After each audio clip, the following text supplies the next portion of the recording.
And we're live on the twitch.tv/the Xisuma, playing the Minecraft 1.19 Redstone contraptions and all. That's what we're doing today. Lucaro4Gil, Becca, Randy Nicole, thank you for the bananas in the chat. Lets me know that we're live. And one of the first things I want to do while I remember, I got a message from people saying that the speed of a clock when you place it down is different from one that's activated by a piston. So we'll go ahead and do that. Let's get something visual to help us. Well, that's not very helpful then, is it? Maybe repeaters. And they're out of sync. Anyway. Oh, it's faster. It is. Fascinating. Welcome to all the peeps tuning in, saying good morning in chat. Welcome by everyone. It is a Saturday morning. And all is good. All is good. Becca, thanks for gifting a sub to Soundwave Hope for 26 months. Appreciate you doing that. We also got 2 new Patreons signing up. Aaron Hayashi and James Delamore, thank you so much for your support. I hope you enjoy playing on the server. I'm assuming you signed up to play on the server. If ever you're interested in joining our community, xisumavoid.com/get-whitelisted. So that reminds me, the reason we probably got a couple of new patrons is because yesterday we hooked up the YouTube channel memberships to the Discord. And I made a little post about it, so I'm guessing some people probably saw that and decided to sign up or something. So thank you for signing up. That's like a double pulse, isn't it?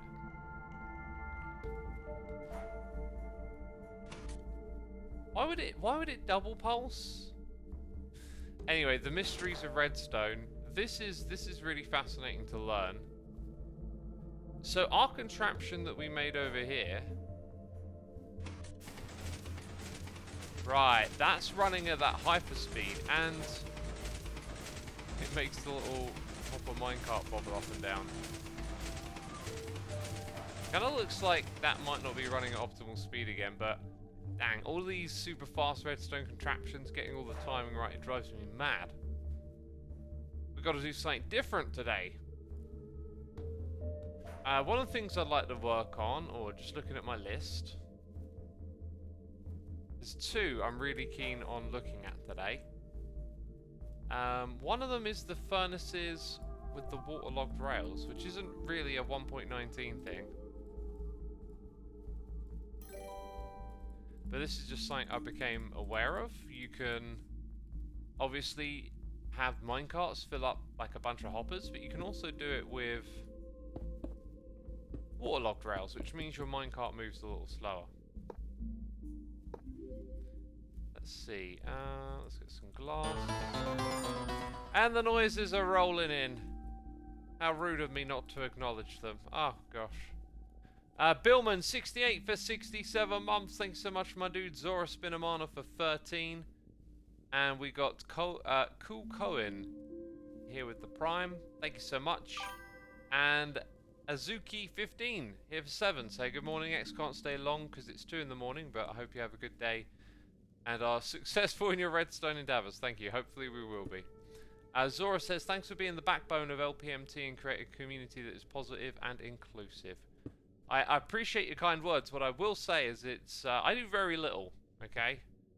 You know, there are a whole bunch of moderators and admins and people in the community that make it, you know, what it is. So although I might be like the face of it, if you like, you know, it's really not me. It's all those cool peeps doing what they do. Let's go ahead and stack this. Before we do, oh, that's the default, I guess. I really don't know what sort of size to investigate with. Let's just go 24 of them in total. And we're going to see how many items a minecart going across here puts in. I guess you've got to power the rails, which is easy. Surely that's just going to be like this every now and then. You need a solid block at the end, although I think what we'll do is we'll create an off-ramp. And I want the off-ramp to be at first waterlogged. And then it will be, after that, we'll have a little bit of distance and then hit this thing. Yeah. Something like that. We'll put 3 blocks and 1 waterlogged. Just thinking about consistency, really.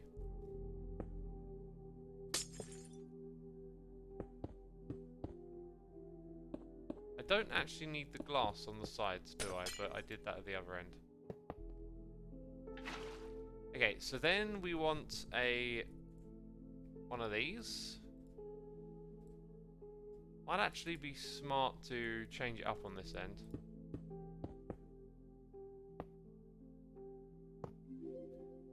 Actually, what do I want? I want a hopper minecart. No, a chest minecart. That's what I want.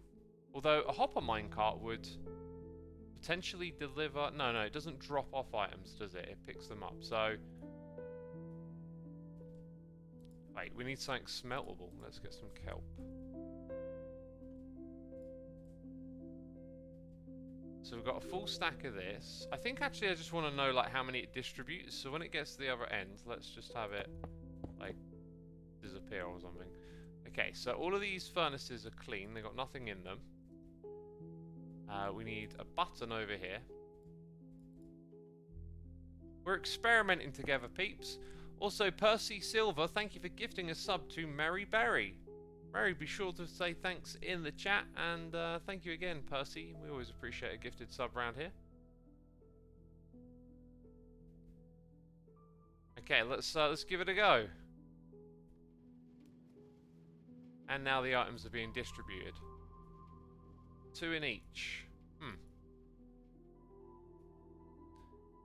Compared to not being waterlogged, wouldn't it just be 1 each? So, like, essentially you double. Let's say we stack 25 or something. Oh, my the arm on my chair just came a little loose. Geordie, thank you ever so much for 22 months. 2 little ducks worth of sub. How's that work? 22. I don't know, I feel like there's a reference or something there I don't quite get. Thank you, my dude, though. Daniel Stride Official, thank you for subscribing. Let's try again. So with regular, we just get 1. So you can double the amount of something being distributed if you waterlog it. I wonder if there's anything else to this. But did it take double the time, says somebody? That's a good question if you were looking into timing. If I'm to build a furnace array with this tech, for me, it doesn't need to be a super tight contraption with perfect timing, so I'm probably going to get away with doing this. Now, this right here allows us to do the same thing with fuel, and the redstone blocks can power both sets of rails when waterlogged. The question is like, because I saw people were doing this, like why do you want to double it? Does it just make it easier? Time to use the boat with chest. That's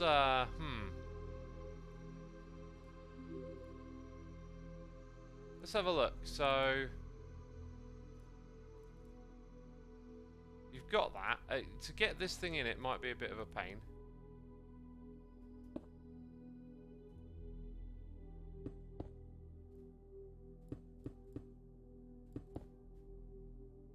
Yeah, I'm not sure how you would force it in. Maybe if... Let's try... God, I keep picking out the wrong things off my inventory. Aha! So it can be done. Let's go back here.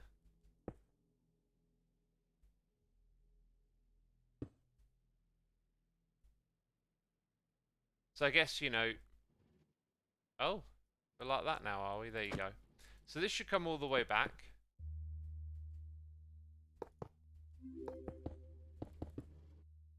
There you go. And why are we doing this? I think it might let you put... Oh, I can also ride it. Let's get an empty hand here. There we go. So if we have a boat with chest on this thing... Oh yeah, what's the current distribution? 3. Let's see if that allows it to fit more in. Remember, we're not waterlogged though. Oh, and it's going to go twice. Which means the one on the end might have funky results. So that lets you go for 2 because the hitbox is over the item hopper for a little bit longer. Very interesting. Now we'll do a waterlog test. Oh yeah, and how did the one at the end do? So that was a consistent amount of space. Okay, in which case we'll waterlog here. And then... Oh, I'm not recording my stream. That's how I usually see how long we've been streaming for.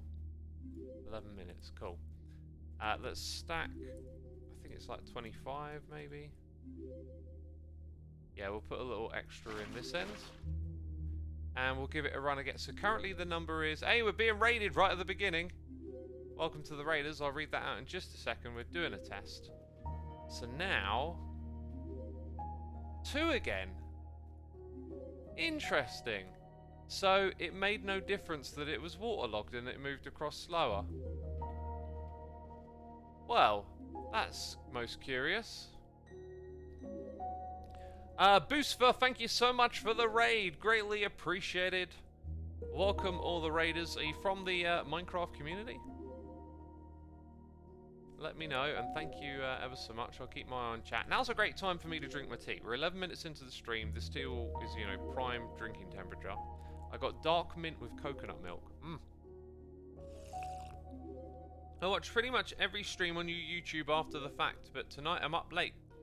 On the one stream you forget to record, pleased to be here with the crew. Oh, so when I record, it just goes to my hard drive. And then I can share it with editors and stuff. But when I stream, what you see on the stream will go to the second channel. So it doesn't affect the second channel. Oh, that's some good tea. Ahmed says, Xisuma, how do you feel about Technoblade? Technoblade is just a name I was aware of, you know, another Minecraft YouTuber. I wasn't aware of like how big their channel was or how many people they had reached, and obviously I heard the sad news and I saw the video from his father as well. Very tear-jerking, very emotional. But yeah, I've never watched a Technoblade video. I don't really know anything about them. One thing I've noticed is people putting RIP messages in your comments and your chat and stuff, and in the past, I've been a bit like, you know, is this really the place to go, you know, to go spam stuff on other people's videos and whatnot? But what I realize is that it's people grieving. It's how people are expressing their emotions. And really, more and more, I keep thinking, like, when you see the way we converse online, we just need to assume the best intent of one another. And yesterday, I made a little post to my channel, and some of the comments were essentially accusing me of bad timing. You know, you shouldn't post because of Technoblade, and you know, I don't agree, but like, we don't have to make this nasty. I think it's like an opportunity to learn that the world is not all on the same wavelength. We're not all watching the same thing and in the same headspace. And if you think, oh, this thing over here shouldn't be happening because, you know, Technoblade just died, you just need to think, well, what's happening in that person's world? Because in my world, you know, I don't know who Technoblade is. I've never watched a video. I just know the name and have heard the story, and it's sad. And so it isn't affecting me the same way it is someone else. If one of the hermits died, goodness me, that would be so difficult to deal with, right? And then you could expect perhaps that the hermits would possibly stop uploading for a while they deal with that. But to project it onto someone else is not the way to behave on the internet. Well, it's not helpful to do that on the internet. So I don't know if anyone listening is one of those people commenting, but I think there's two things we can do is not expect behavior of other people based on how we're grieving, and also just to respect other people when they are grieving through, you know, leaving those RIP comments. Like, people are like, oh, it's so annoying, stop doing this, and it's like, just let it go. It's not worth being annoyed about. People are just expressing their grievances over a person that they were attached to. And, you know, on one hand, you could say it's like not the right place on my channel, but then I'm a Minecraft channel. And I don't know, it just, like, you know, if you take it to some place that seems like it's almost got nothing to do with Minecraft and you see that comment, again, might seem like it's out of place, but someone's just grieving, and I think it's just best to, like, kind of not comment on that stuff and just let it be. Anyway, as for this furnace array idea, like investigating the waterlogged rails, I'm not really sure like what the major advantage is. Maybe just the distribution is better. Maybe it helps with distributing a certain type of fuel that gets used quickly. Okay, now I'm starting to think. So the bigger your furnace array is. Oh, okay, right, okay. I'll explain this. Yeah, no, let's explain it first. Okay, so the bigger your furnace array is, the boat goes back and forth with fuel, and it has to get it to all the points, right? So the time that it takes to travel back and forth is like a bottleneck. There's also the time it takes to fill up the chest boat thing. So it might be here's the thing, if you're using a chest boat, you could probably fill it up pretty darn quick. Okay, I've got another question that I know actually. If you use a detector rail on a comparator, it's not going to be looking at the entity inside of the minecart. But when it's parked like it is right now, let's grab some hoppers. Hibbity hoobity hoppers. Now that right there might already, yep. So we can make like a 3x3 grid. Should really keep this on me all the time. So we can make a 3x3 refueling station. So we can fill this thing up 9 times as fast. That's essentially the idea there. Empass7, thank you for 2 months of support. Greatly appreciated. Hope you're enjoying the stream.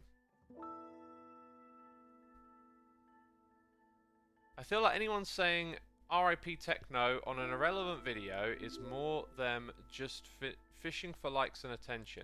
Okay. Alright, that message scrolled off the screen. I know you written more. But let's think about that, right? You feel like it's fishing attention, but you can't know because you're not a mind reader. And this is about someone dying, right? So wouldn't it just be better to leave it alone and let them put that message there? Because I can, as I can understand, someone might be looking for attention. I mean, what is so wrong with looking for attention if it's through grievance, right? Someone dies and people have to deal with that, and sometimes the way people deal with things is for looking for attention. I would just like not read into it that much. We love Techno, but there's no need to spam about him in every place you can, says 404 Jupiter. Yeah. I mean, that's like that's the way you feel about it, right? For me, it's like, it's just such a harmless thing, like a message, that it feels like we can like attach these big ideas about it, like our own feelings that we wouldn't do that or whatever, but it just seems like it's maybe better just to let it go, because people are grieving. Okay, this is technically on the wrong track, because ooh, I can get inside of it. What we're gonna do, look at my inventory. Look at my inventory. What we're gonna do is We're gonna fill this thing up with sticks, I think.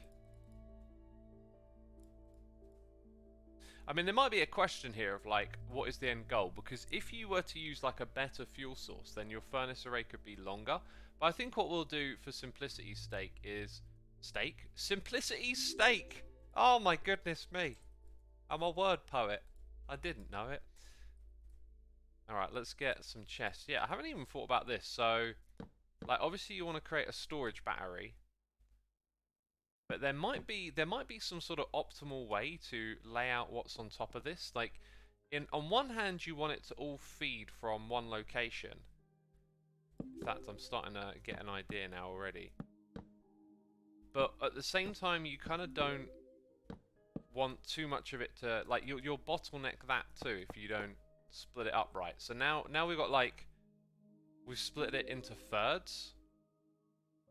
And that might just be the smart way to do it. Perhaps the input for all of this is somewhere up top. I've also just realised that I really wanted to fill these chests up with sticks before I put them down. Which I did not do. And the hoppers too, to be fair. So let's control click that. Control click that. Oh, look at that! That's beautiful. I think that's the Shulker Tooltip mod that does that for you. Very convenient. Tiny Glaze, thank you for 35 months. We've got Becca11 gifting a sub to Green Anxiety. Thank you for gifting the sub and supporting the community, Becca. We also got Xjo Shari subscribing. And Green Anxiety, be sure to say thanks in the chat. Yeah, my comment was cut off. Oh, but at the end of the day, there is little to be gained from doing so. Yeah. I've only been here a moment, but I want to make sure I'm understanding what he's building. A chest with boat to make a Minecraft super smelter. I don't know if it would classify as being a super smelter, but what we're trying to do is just make a very big furnace array. So this is the fuel, so we have to rebuild the whole thing. I mean, all of this is going to go, so let's give ourselves some space. So there's the fuel. Whatever distributes the next stuff is not really what I'm testing. So I think what we'll do is we'll have this, and we'll fill these up with items, and then they'll get stacked. So we could just smelt kelp. Right, so we got that, and I'll even put a chest on top. Ah, wrong sort of chest. Wrong chest. There we go. Now my inventory is ruined again. Codex536, thank you so much for your Prime subscription. Appreciate it. Hope you're enjoying the stream. Is the Shulker Tooltip on Vanilla Tweaks? Says Empass. No, Vanilla Tweaks is data packs. It's not modded stuff. Right, let's go put this here, that there. Right, and then obviously we're going to need a waterlogged rail. I think I might just put the redstone block in here as well.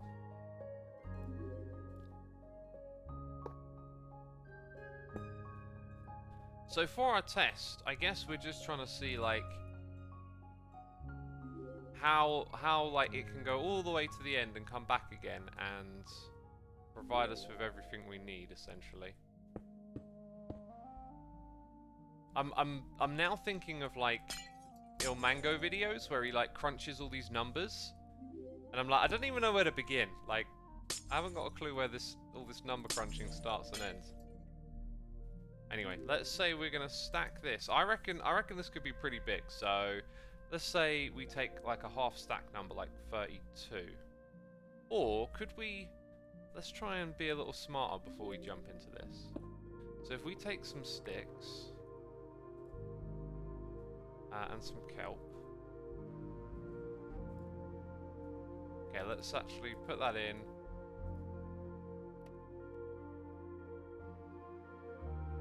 Now that, to me, was not a lot of time, and we know that we get 2 items in each time, waterlogged or not. In fact, because we only get 2, we shouldn't waterlog it. Because it will go back and forth faster. I actually reckon you might be looking, yeah, about 30, because it's going to go there and come back again. So we're going to stack that by 31. So now we've got this, like, mega ready-to-go smelting system. But the idea is that whatever items we put in, they're going to get smelted, you know, on the way here and back. And here's the other thing. The thing has to refuel as well. So I don't think I know what I'm doing with this. I'm just messing about. So, like, if we do this, all the stuff starts smelting. Right, it's only... Did it really only pick up 1 when last time it picked up 2? Yeah, see, look at how tragic that was. It wouldn't have smelted a single item. Okay, that's fine. So, I swear we tested this and it put 2 in each time, right? Okay, so how long till this thing fills up? Oh, it's already full up again. Right, now it's going across slower. The first one might have only got 1, but it got 2. Right, and then it's about to run out. And look, that thing isn't even close to coming back. I don't think I've understood why people were using waterlogged rails. The thing with a furnace array, I guess, is I would just opt to, like, keep it fully stocked. So maybe there's a utility to this if you were to not keep it fully stocked. Blackjack says, look at where it gets back and then remove the ones to the right. Oh, yeah, yeah, so we could shorten the distance. But here's the thing, like, you also got to have that thing refuel. Let's stay on track a little bit then. Okay, so let's say we remove about 8, I reckon. Hang on. Oh, wait, let's use this to count. 8. There it is.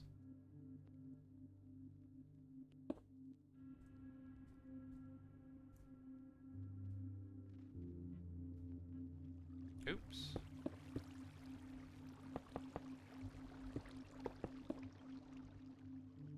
Okay, so we'll send it out again.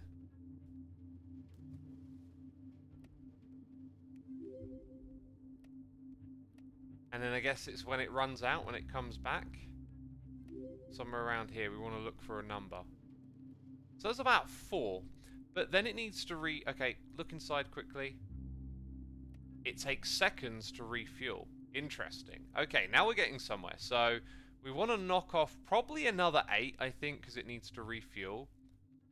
And then we need, like, a timer or something here to let it... Okay, now this is getting interesting. Even if we might not end up with something, like, super optimal. I'm gonna cut out 4 to begin with. Even though I know it's not enough.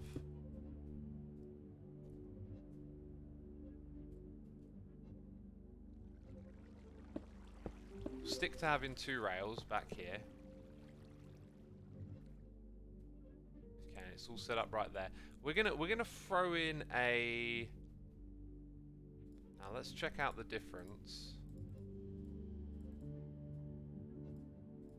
It's been a while since I messed around with these rails. Godfather 47112, thank you for 9 months, and Semes, thank you for the Prime. Appreciate using the old Amazon Prime subscription on me, peeps. If you did not know, you can use your Amazon Prime to subscribe to someone on Twitch. It doesn't automatically renew, though, every month. Right, looking at my chat, what are we talking about? Lots of peeps talking about Technoblade still. Why the boat and not the chest cart? Because the boat has a bigger hitbox and you can refuel it a lot quicker.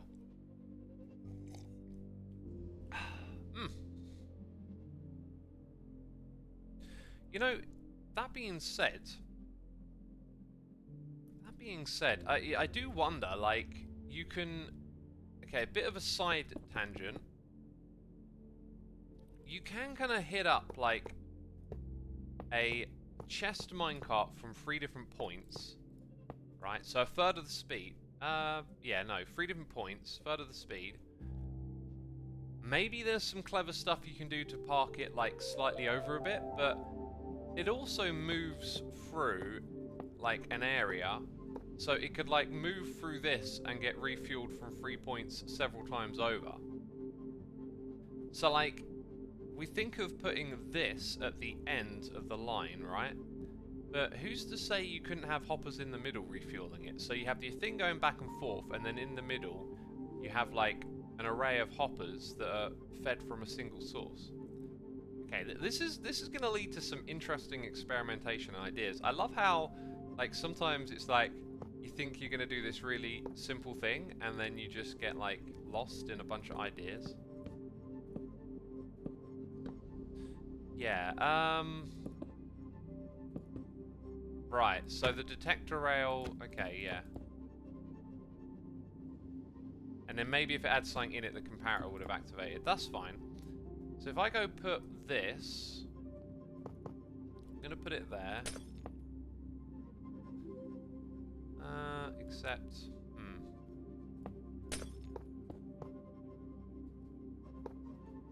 these aren't even needed really, are they? Okay, so when we get a redstone signal, we want to create a delay.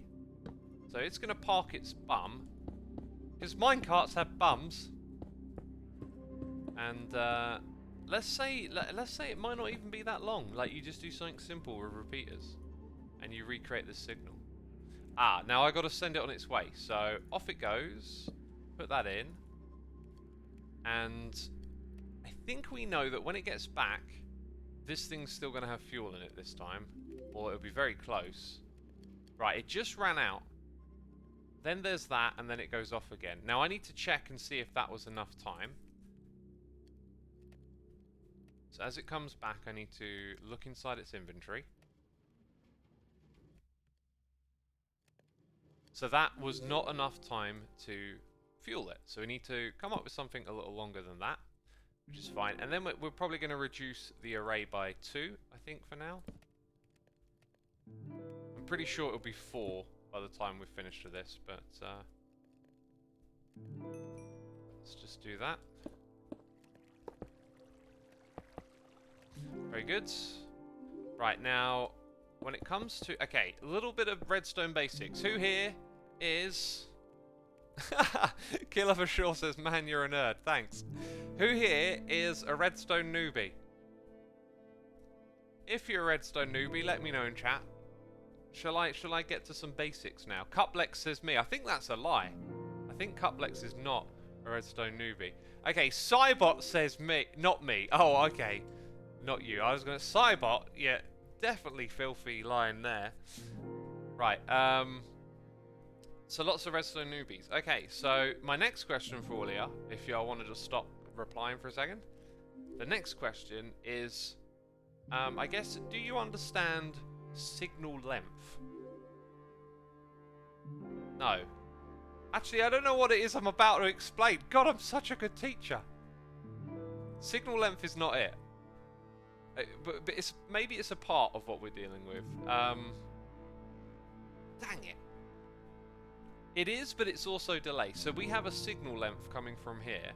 Like the longer a minecart sits on here. So this is semi-important. I'm just going to explain some concepts, right? I'll start explaining and stop trying to gauge what my chat needs to know. So the signal length is based on how long that's active for. So sometimes when you make a contraption, what you need to do is create, let's say, an event instead of a signal length. So if I were to go ahead and put this here, when I put the hopper minecart, God, I'm removing all the wrong things. When I put the minecart, where'd it go? Where did it go? When I put the minecart here, we'll create a single pulse. So we've sort of just created like an event, right? Let's think of it like that. So in this game, you're constantly going to have to manage like signal length and the sort of event of a signal starting or stopping. We're going to do a little bit of both here, I guess, because the minecart coming through here might affect this thing being activated, and we want to control it. But for the next type of circuit I'm going to build, I don't think that's really necessary. It could be a little bit, but we're going to create a signal decay clock. Just thinking about the best way to do it. Probably,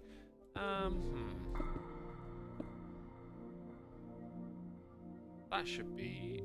No, it wouldn't pick it up. Hang on, let me look at it from the other way around. So, it doesn't actually point into that. Maybe something like that. Right, so when the minecart is here, now it's going to turn this on and keep it on. So the signal length is actually interacting with that. If we created a very short pulse between these two bits, it might not actually set off the decay clock. And as you can see there, I think do you get more out of it by doing that? That decayed way too quick. Oh, I know what the issue is. Right, I think they need to be facing the other way, because I haven't built it properly, basically. Yes, that looks correct now, because yeah, this comparator is then going to feed onto that signal there. So when we do this, now it actually properly decays, and that gives us like a longer event than what we had a moment ago. We're probably going to get away with the minecart just sliding through to activate this thing, but you may want to properly control that. So we got this whole problem again. All right, let's get this thing running. I think that just needs to be like that. Oh, look at that! How long does it take to go back and forth? Right, so it's no longer powered. This thing comes through.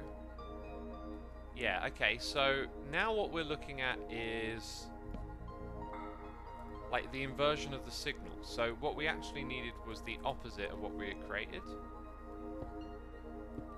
So if I go over here, there is the slight awkwardness of... Okay, actually, if I do that, it allows us to put this at the correct height, and it functions the same. So yeah, now we have the problem of like, oh, our signal is on, but we needed it to be off. So we use a redstone torch to flip it. Also, I don't think I need to do that. Okay, so this thing comes all the way back. Right, what happened there is that this is powered until this is not. Okay, so we're dealing with like classic signal management, which is great because this is a teaching opportunity. So I think what we want is to create a pulse when this finally changes. That might be as simple as using the torch that we got and placing it here, which I can't do because that thing went out. So when that torch finally turns back on, it will just pulse for a moment. However, I know that's not going to be long enough of a pulse, right, to get the minecart out at the speed it needs to. So we need to extend that part. This is... How am I supposed to explain stuff? It's just it gets so complicated so quick, and we're not even doing advanced redstone. Yeah. Who's learning anyway? Use target block. I'd love to use the target block if it were relevant. Yeah, it seems to me that that doesn't work either because it arrives too quickly. Maybe changing that might help? No, it still arrives too quickly. Huh. So this isn't good. Therefore, what we need is something different again. So now what I have to invoke is a sticky piston to create an event that activates on the way down. This also then... No, it doesn't lock that, so that's good. Okay, so we're still getting there. Alright, so when this drops, it's going to create a pulse. As you just saw, that needs to be set to 4. Right, and it doesn't create a pulse on the way up. Perfect. This is called a falling edge detector, I believe. So we detect when it goes down. We also might be able to change this to a flip-flop so it doesn't get activated on the way out. But that's a whole other thing. Right, so now what we want to check is that this has enough time to be... And it's fully refueled, and I think with time to spare. So that means we need to reduce this a little bit. That might reduce it a tiny bit. Let's see how much by. This is also going to drop quicker because of the signal strength. Right. That looked much better. Anyway, did is there anyone who doesn't understand what I just did? Oh, that's really good. That could be a tiny bit faster. Tiny bit faster, and I think I know the way to achieve that. But now we want to see what's happening over here. Okay, so... Oh! Oh, we should probably reset our experiment, actually, at this point. Okay, so let's go ahead and remove that, and I'll make some modifications. So we've got to kind of, like, hit the reset button and get the timing of this figured out properly. So I'm going to swap that around to, like, buy us literally, like, seconds. Yeah, and then we're going to move this over here. I mean, I say seconds, we're talking ticks, right? It's Minecraft. So if I do that, this is now further away, and the further away it is, the signal will end quicker because it's a decay clock, so we like buy ourselves a tiny little bit of extra time that way. Okay, and now I guess we're waiting for all this fuel to be burned.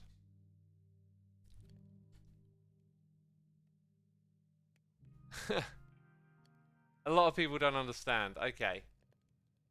Starting again, if I start again now, I'll, because I'm also figuring it out as I go, which doesn't help. So if I start again, right, and we explain some concepts again. Need a minecart.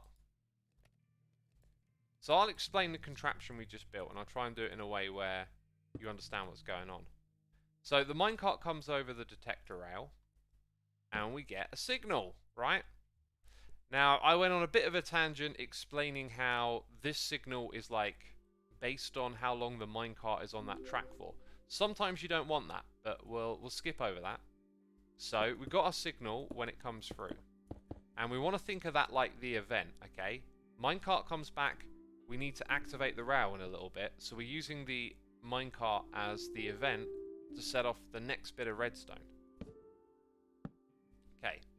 This is a very handy little circuit, and it might seem a little difficult to understand, but the way comparators work is that they deduct signal strength.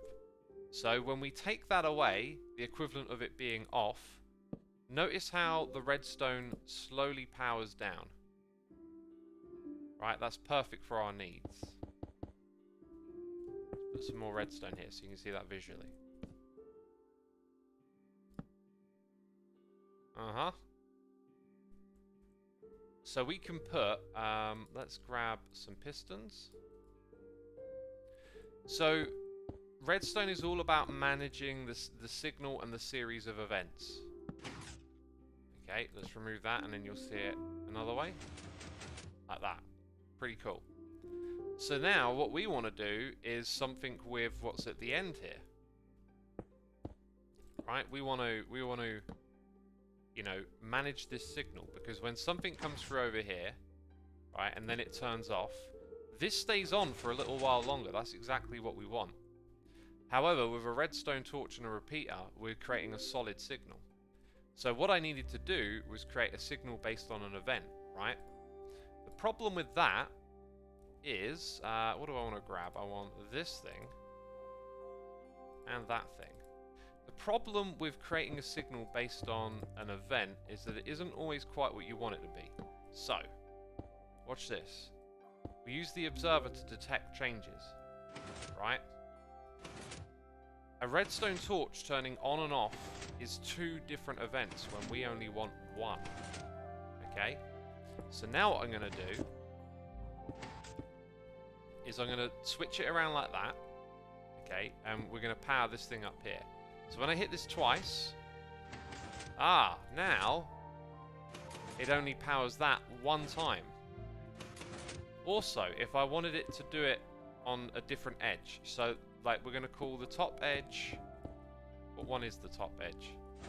So when it's off, it's at the bottom. When it's on, it's at the top. And because of bub powering, it powered them both, but ignore that. So like, that's a good point actually. Because of bub powering, it does it both times. So you would need, I think, to just use a block here. And that's one of the quirks of redstone. So there you go. So if I do it like that, you'll see it visually much better. Okay, so Yeah, no, it's still doing the bub powering thing. There you go. Right, so if the torch turns off, or if it turns on, both of these are events. So if you want to use this yourself, if you got a torch, you're detecting an event, a change, right? The start or the end of the event can be turned into a signal using this. And that's what we did over here, right? We figured out that we needed the end of the event, I think, and then it created the signal. Right, who learned something? Hands up in chat if you just learned something. By the way, this is called falling edge and rising edge detector. Okay, some of you learned, some of you kinda. You need to get in there, you need to get hands on, and you need to think about like the beginning and the end objectives of what you're doing. So now that all of this has been reset, we're going to test this thing properly now. So I'm going to send it on its way. We're going to put a repeater there. Might get away with it on a shorter setting actually, but let's see what happens on 3 ticks. Oh, why is that one not active? Did something go wrong?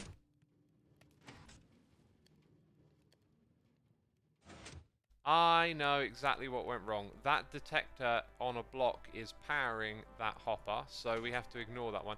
Now look at this. It's actually doing great. It's leaving fuel in there. So currently our timing is pretty decent. I need to now make some modifications.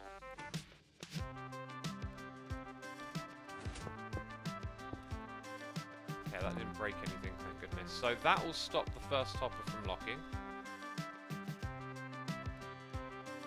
Just going to wait for the fuel to go. So I think, based on that, I'm actually kind of confident. Did this one... Why would that one have run out before the rest by such a significant amount? I'm not sure. I'm going to stack that in that direction by 2. And we're back to that length. Okay. So, no fuel in any of these. And now what we want to see is how the timing works.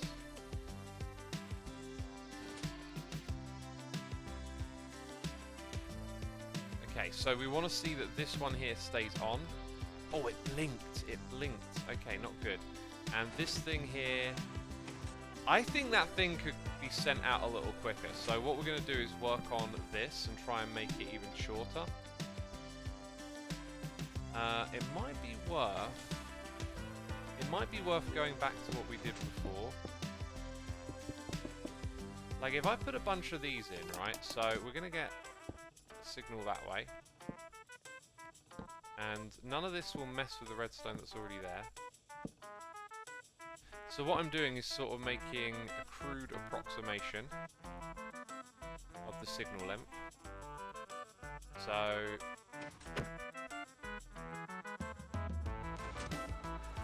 it kind of looks like you could get away with just using the repeaters, right?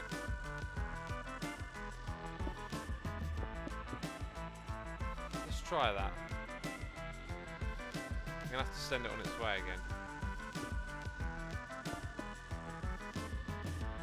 Yeah, let's see what happens with that amount. I'll goof around with this and try and get it correct. Oh yeah, yeah. No. I've missed a step. You still need one of those.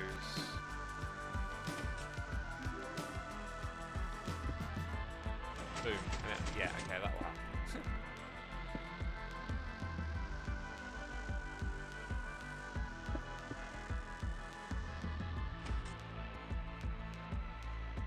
Oh, now it's a lot slower. I'm glad I spotted that.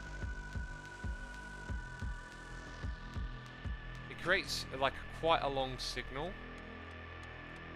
It creates a really long. Oh, I'm okay. I need to get rid of that in order to make this work. Hang on. Let's go back a couple of steps then. God, what a wally. So I'm not sure if that were quicker or not now, because I had to get rid of this. Anyway, everything is still fueled.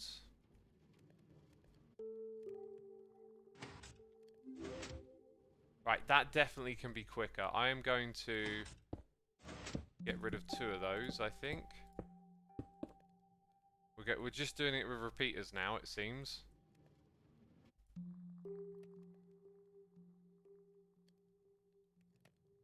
Why did it...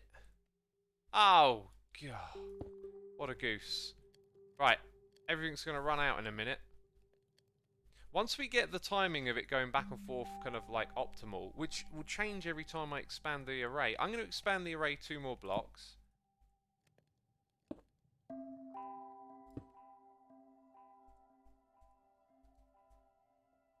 And then I think we're going to kind of be at the limit there. I guess... There must be a limit to which I can expand it, because we can keep giving this more refuel time, but it has to be balanced with it getting back and forth to keep all of these active. So now that that's good...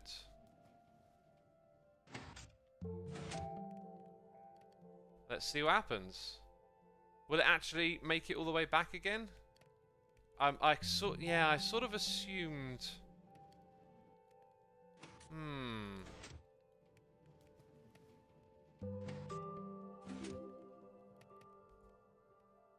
Here's the thing.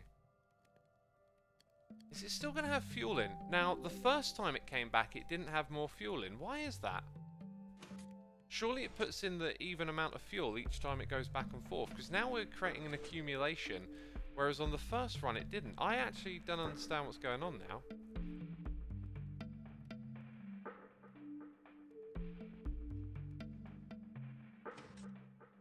Like, if we didn't accumulate more on the first run, then how do we accumulate more on the second run? That means there's inconsistency somewhere.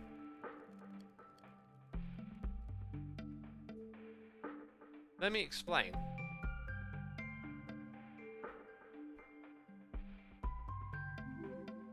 It is still running when it gets there on the second run, says Blackjack. I'll have to think through what you... I think I might know. There might be a trick here. So, like, this one... Okay, this one gets its fuel twice before this one does. So maybe that creates an illusion of some sort, because that thing turned off and then got 2 more, and then it gets... Yeah, because it goes back and forth. It's gonna have like a... Huh. I don't know how to describe it really, other than like a wave. Now, if it came back around, not through the waterlogged bit, then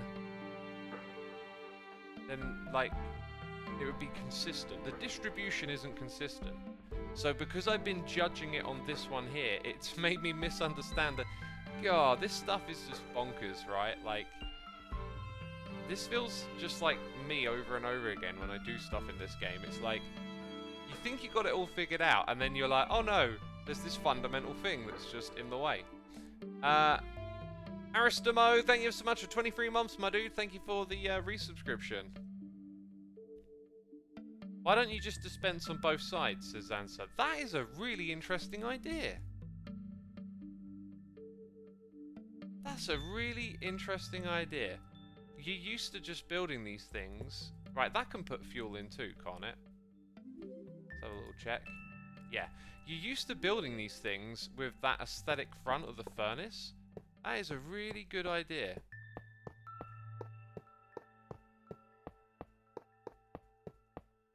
This might make the whole thing a lot bigger. So I think we'll go like that.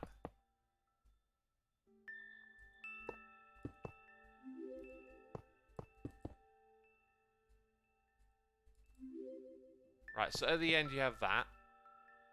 And then you want these blocks again.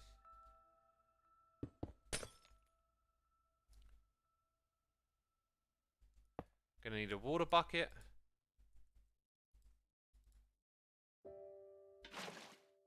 Aha. This, I think, will probably make the whole contraption like a lot bigger. So now I guess we want to take this new part that we've added.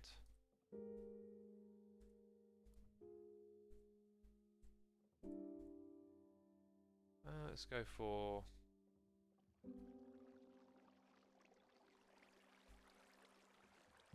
Right, so it's going to do that, and then that means when we get to this bit here... that we need a wiggle rail. Okay, I'm going to have to shift all of this. Actually move is what I've got to do. Like that.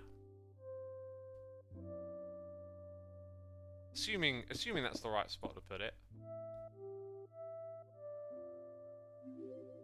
Okay, and now we'll probably find that what we want to do is send it out on the front. This also... Oh no, look, we can still see the furnace. Okay. We'll send it out on the front. Oh, maybe I didn't actually need to... Okay. Didn't need to move any of that. What we want to do is... Yeah, it might be helpful just to put it out here somewhere.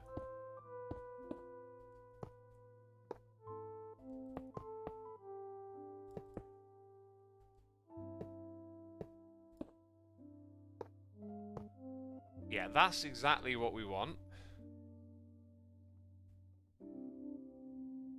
Now, I reckon we're going to need more time to refuel now. So I think we're going to go back to this clock and keep it nice and compact. Oh yeah, it needs to point in order to work. In fact, I'm going to make it, I say nice and compact, I'm actually going to make it a fair bit bigger. We've got an Evil X noise, I hear that. It's Sniper 1974 here for 75 months. How am I today? I'm doing alright. As you might have heard, I had to go to the doctors and I'm now on some medication. It turned out to be something that medication will hopefully deal with. And yeah, that's a relief because I think I had kind of gone into like a bit of worst case scenario mode in my head. So yeah, should all be good. Like if all goes to plan, in like a month or two, I'll be all good and off of it. It will produce the same result. You can set it up with hoppers below where the glass currently is to use the boat to distribute more sticks in. Oh my god. You're absolutely right. You need two separate things doing that. It doesn't solve the problem at all. Oh, god damn it. You really got to think this stuff through. Okay, we're just going to have the same result again. I think I might like have to think this through a bit more and then start over. Right? Because then we learned, okay, if you go back and forth, you have this distribution where the stuff over at that end, like, it's oh man, this stuff's so tricky to explain. But like, yeah, it's gonna make it just hard to calculate and keep all of the furnaces powered. They don't straight away, but then they do after. The other idea I had was to actually refuel, like here at the middle. Oh, and I was thinking about this being even. Here's an idea then. So, like when you want to split things through chests, it helps if it's even. For some reason I was thinking of it being odd, right? So you got that, and then you got this. This is a very like easy to visualize way to take one chest and get it to 4 different points. Yeah, I think I'm going to start again with this and just go with this simple concept to see what happens. So, we can literally build this thing up very quickly. I just come over here, give myself some space. We're going to try a different method this time. And then we'll move on after that. I'm going to not spend too much time on this next one. It should be like a really little simple way of seeing what's going on anyway.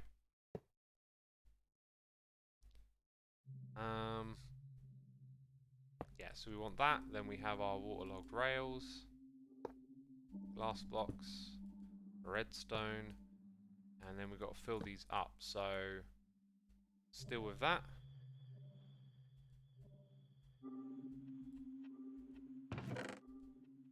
And then all of that.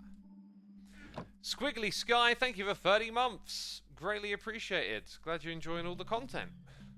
Thank you so much for your support.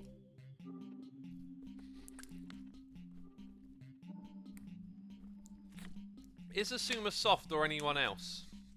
Says Dorcas. What do you mean, soft?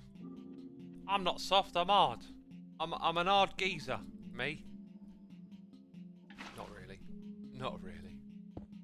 Okay, so I think we're going to try it with that at the end, on both sides. And I don't really know what to expect, so...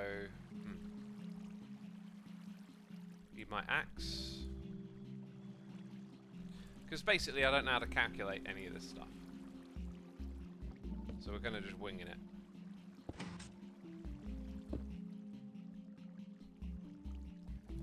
I'm going to go for 32. An array of 32. Okay, we've built that now.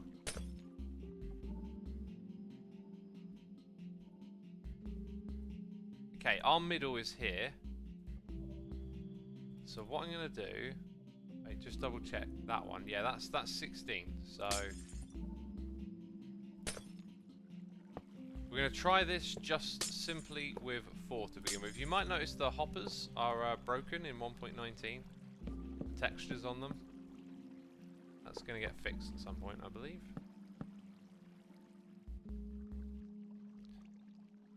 Let's grab that andesite block. Oh, we've actually been at this for an hour. I just remembered that my my thing is 10 minutes behind, so we should probably wrap up working on this project. Okay, now what I need is a minecart and a hopper. Probably gonna need... Let's use the mangrove one. God, what a great idea. So I think it was we put that down first, and then we kind of... Yeah, there you go.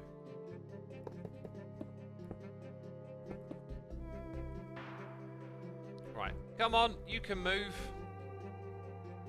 No! Oh! But not that way. Okay, this is kind of awkward because I feel like there's 2 hitboxes and I'm not hitting the right. Maybe some pistons here would be a good idea.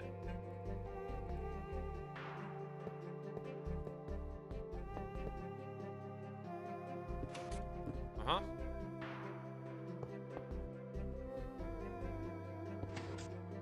Come on, that's practically on the rail.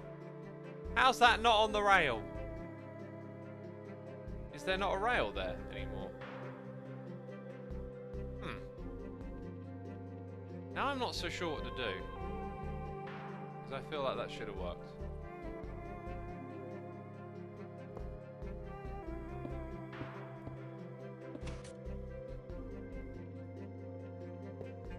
Dang it. Oh. Ah! Can't it be simple?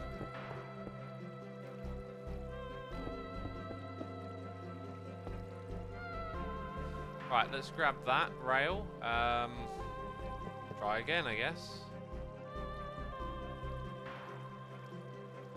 Yay!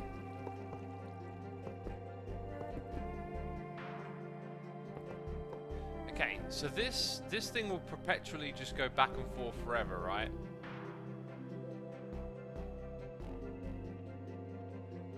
So now what I need to do is grab some sticks.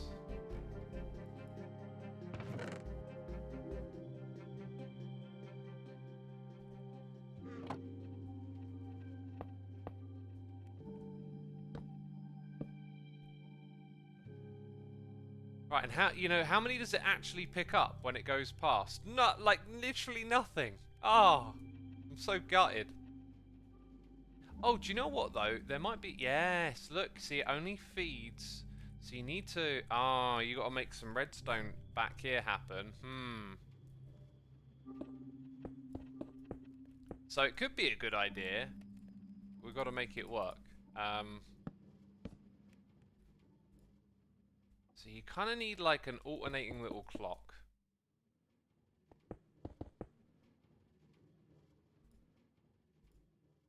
Oh, this is tricky.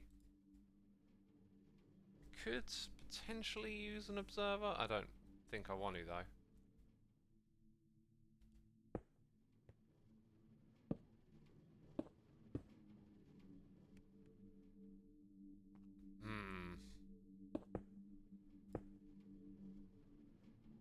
I don't really have the space to build that idea out too much.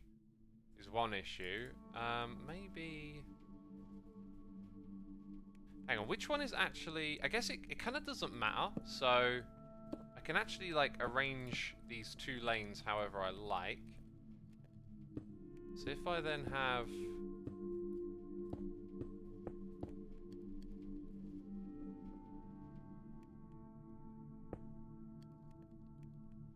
See, I also want that one to connect to that. I could put some of this redstone down below so it's not as confusing.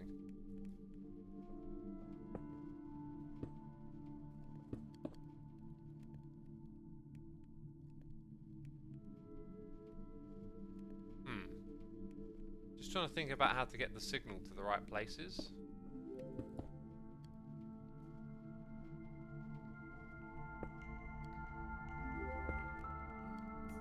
See, that's okay for that one. Also, this will probably need to be like in sync with the hopper transfer speed. Yeah, I no longer want to pursue this idea. It's not working. I mean, if you had more hoppers then going across, then maybe they would fill up that thing quick enough, but this does not seem worth it at all.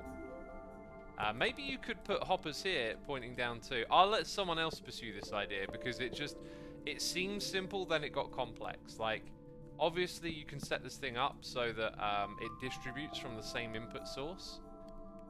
But then you need to potentially manipulate the opening and closing of hoppers. So, not such a great idea. Anyway, I think what I learned from all of this is that if you want to build like a really big array, this is kind of useful, I guess, but it's just an alternative to using hoppers. I don't think I really understood why a lot of people were like, I saw just like a few different videos about using hopper waterlogged rails, so I thought I'd investigate a little bit.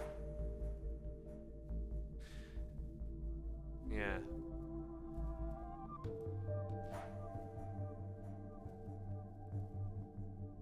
Anyway, I think, yeah, we're going to knock that one on the head. So, absolutely nothing good came of that one, really. But it's always fun to goof around with redstone. Okay, I'm going to switch to standing for the next part of the stream. Oof.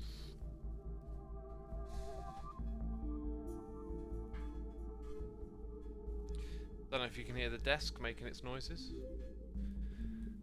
Ooh. I've still got that pain in my back from where I pulled a muscle.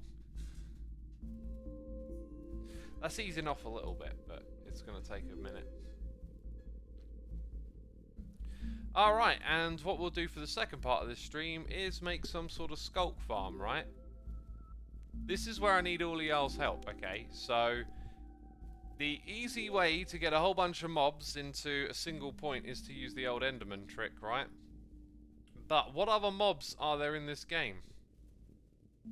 Do we have to do it that way? Alright, maybe we can find a fun, different way to do it. There's obviously mob cages, which I think is probably going to end up being a bit slow. I mean, already in my mind, it kind of feels like Enderman probably is just the peak thing to do. Ghasts are easy, says Leo Marco. Look here, okay? I do want a little bit of a challenge.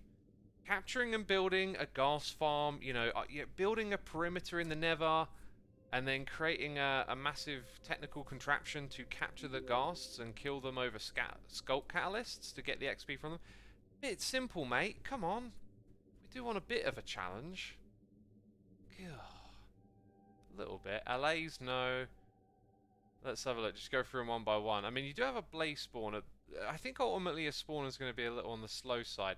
I tell you what, a guardian farm would actually be a really interesting source, because you can get quite a lot of those spawning, and that's definitely a massive project compared to an enderman farm.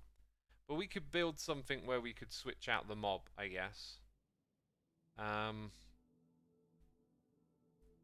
Yeah, so we want something that you can basically spawn with high spawn rates. I'm not really seeing it anywhere else so far. Yeah, Guardian's probably the one. Hoglin in the Nether would actually be another good shout, but we might want to end up using water streams. Let's put that on note. If we don't use water streams, then using Hoglins could be a very interesting way to do it. And technically, if you had an animal farm in the overworld, which I'm not going to do this season, if some of you know what goes into that, you'll know why. Then you could do it that way too. Like a mushroom on a mushroom island, right? Like similar sort of thing. Probably be easier to do it on an island. Nah, not phantoms. I was thinking, you know, you can sort of like get a bunch of phantoms at night, but no, it's not suitable.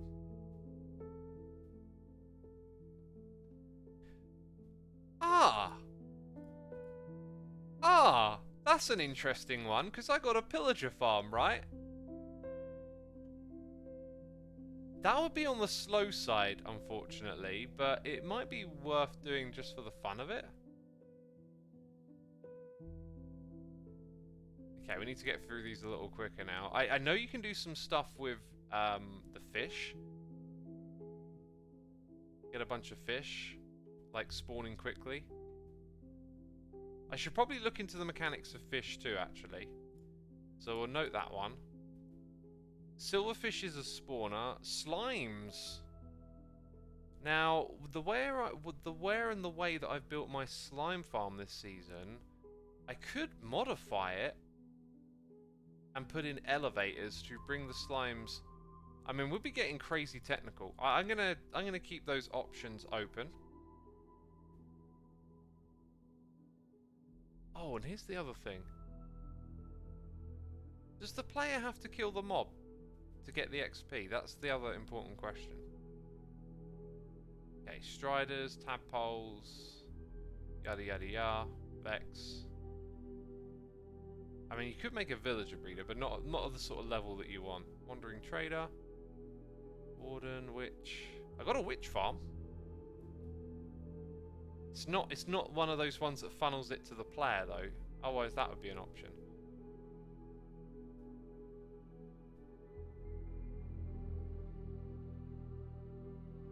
Yeah, okay, right, so let's get some item frames and signs together. Let's make a few notes about potential skulk stuff. Okay. That beautiful block, we want to farm it. And let me pick out a different sign, a more suitable one. There we go.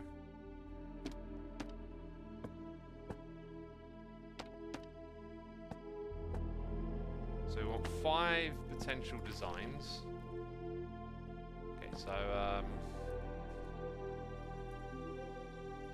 Guardian. Rates. Great. Lots of work to make farm. Let's get some dye on that thing as well. So, if we had a big Guardian farm, we could definitely drop them on top of the Skulk. Hoglin. Rates will be, you know, great. Easier. But no water. Then we have the Pillager. The rates are going to be slow, basically.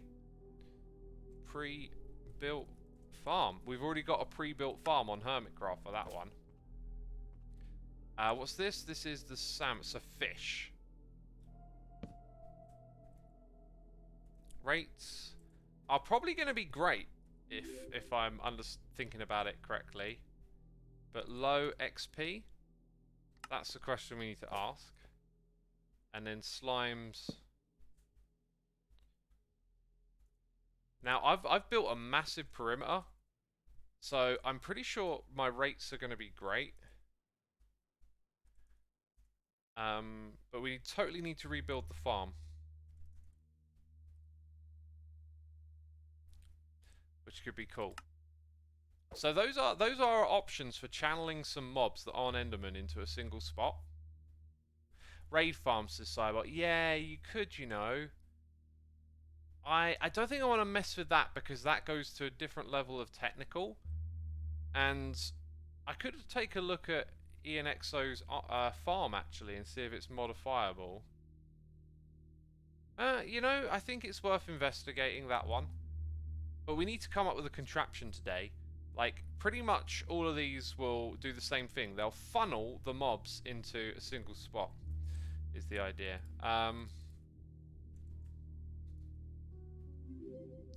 Let's just go up some blocks.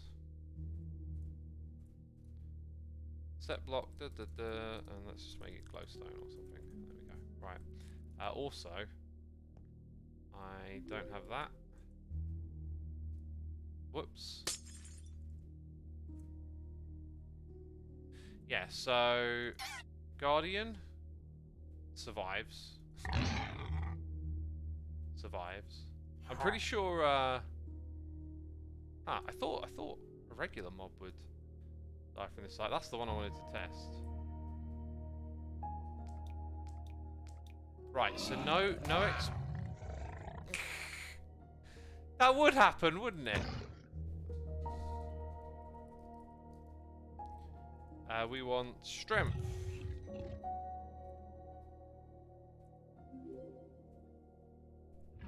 Dang it, just autofill there. I'm a monster hunter, me. Okay, so this thing needed to be a little bit higher.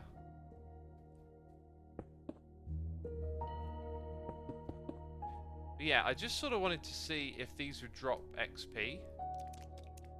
They have to be killed by the... No, they drop XP. Interesting.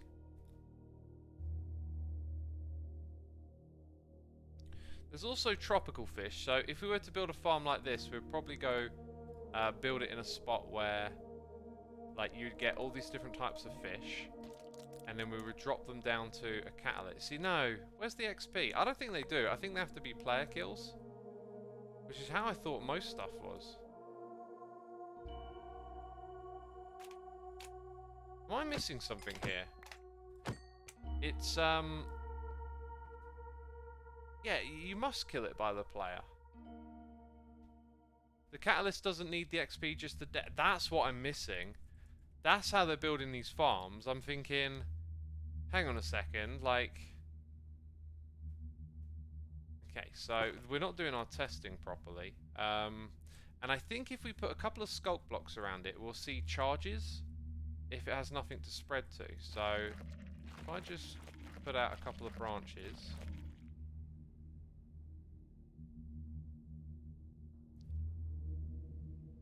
we're creating a mess. I'm glad I'm away from a lot of other stuff. Alright, so... Yeah, I think we confirmed it's detecting the death. Now, did you... Okay, that's an interesting thing about the slime. Even though the slime splits up into multiple smaller ones. Thanks. I think I'm just going to go difficulty, peaceful, and then hard. Right, okay. So the pillager splitting up affects it too. Oh, brain. Oh, it's interesting experimenting, isn't it? What about this? Let's go... Because I'm assuming I need to get the slimes up high and drop them, right? Now, if we can have the slimes go to, like, an iron golem, right, and it does the killing, how does this thing treat that? That looked like it worked. Ah. Okay. Right, there's a great lesson to be learned here, right? When you know, oh, the most optimal thing in the game is to use the Enderman farm, you might overlook some other interesting stuff. However, just early days here, early days. So, we could get our slimes to spawn level, like, no need for big contraptions. Remember, we've got most of the perimeter built. Our slime farm can just have catalysts nearby with the iron golem, and we can create the skulk stuff. So now what we want to do is think about how we can get the skulk to generate where we want. So I think we're going to go in the direction of the slime farm. As for these other ones, the Guardian farm I think would be fun, but since we built our slime farm, I love the idea of repurposing it. We might also need to collect the slime balls too. So now we've got a reason to build a rather interesting contraption.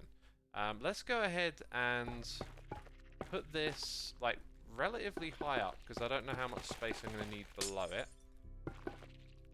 So we'll have that up here. I'm going to get rid of that golem too. Ah, get wrecked. Okay, and then, so we want to create like a floor, like a contained space where our golems and slimes live together.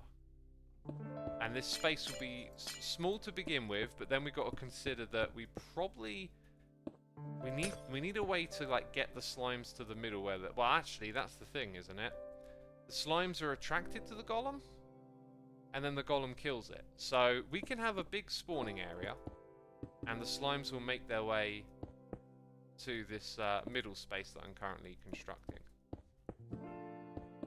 Yeah.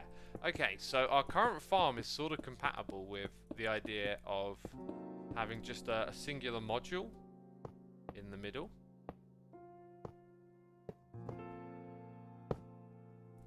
Okay, and then we're going to put in the skulk blocks, but we need to see like where they spread is what I'm thinking. So we'll have a few here, and can we get them to spread downwards and convert when there's a gap?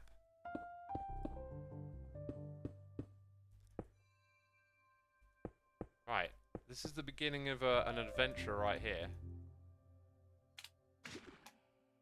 Alright, yeah, you're gonna wreck up the environment a little bit first, I'll give you that.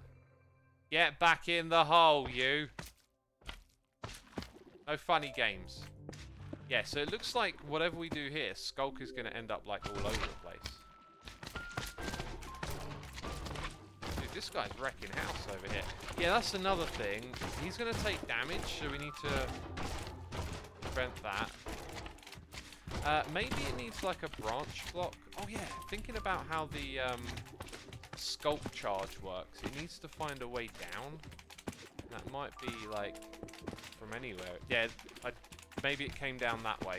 Right, and now it can spread to down the bottom here. Very cool. Right, now is the time for me to nip to the toilet, peeps. It's going to get real exciting. We're going to build an interesting contraption here. I will be right back. Don't go anywhere.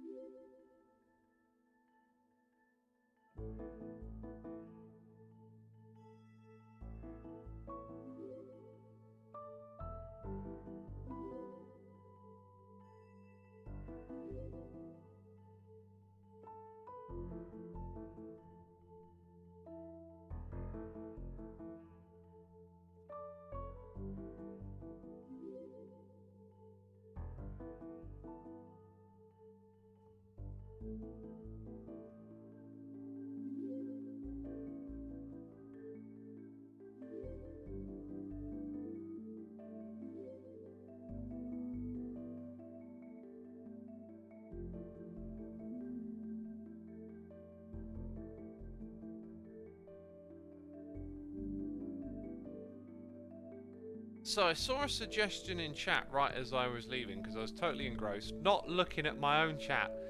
And that suggestion was powder snow. That's interesting. That might be a great way to like filter out some of the larger slimes on their way in. So we might need to make it so that this guy never takes any damage. That's probably a certainty. That's probably a certainty right there. And then I'd like to just redo the testing here a little bit. Let's grab some slabs. And also, can I just say, this is so much fun. I really wanted to get back to just like goofing around in a test world in Minecraft. That's how everything got started for me, really. When I started playing this game, it didn't take me long to... In fact, I didn't really play a lot of survival Minecraft at the very beginning. I pretty much kind of like came straight into this world of like building contraptions for survival Minecraft. The survival Minecraft that I did play, it wasn't single player, it was multiplayer early on. Did I do that correctly? I just need to double check because I was waffling. I used to play on GeoMine, which was a server that was once hosted on my own computer, and then a whole bunch of people joined, including Full Symmetry, Simply Sark, and Mumbo Jumbo. And this is before Hermitcraft. So I did play, yeah, I remember I played survival Minecraft there. But that was never for videos, that was just for fun, and I used to, you know, like, do all this kind of stuff. Figuring out how to make contraptions. Right, so we can leave slabs at the side so that small ones can't escape. We have the slight issue of creating slime balls, and I say issue because we need to collect them. However, based on this principle here, that they can travel diagonal. Let's just do that for a second. Oops.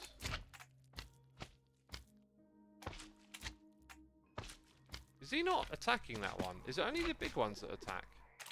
Maybe they need to be attacked first. Not sure what we were looking at there. So we've got all of this charge moving about, but it didn't find its way down. Let's give it a couple more paths. There is a way to manipulate...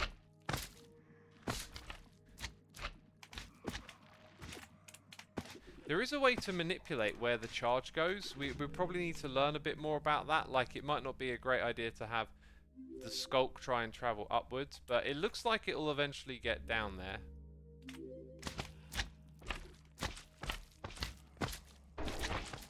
Okay, there we go. Now we've got a whole bunch of death.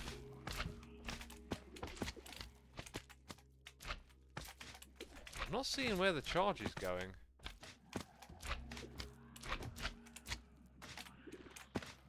There it goes. I'm wondering if the smallest ones don't create charge.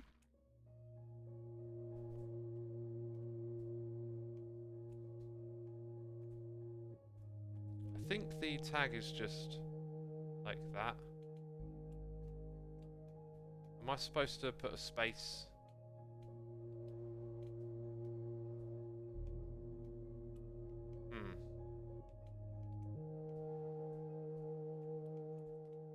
Weird that, how the other thing is at the end. Alright, so like...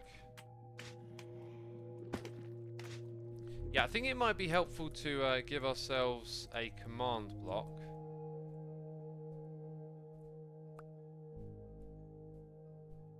Trapdoors manipulate it, says Minecraft is life. What is the it in your sentence? That's what I'd like to know. What is it going to manipulate?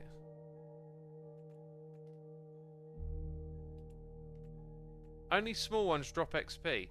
Oh, yeah, it might be the other way around. Okay, so let's see how this whole thing works, because it's detecting death. Wait, which one do I want on the clipboard? That one. Whoops.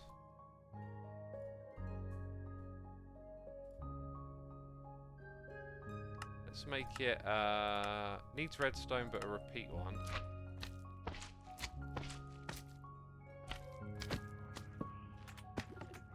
Right, did it the wrong way. That was funny. Okay, did it the wrong way. There we go. Oh, wow. Okay, we are seeing a lot of charge, which means this stuff will get converted too. Yep.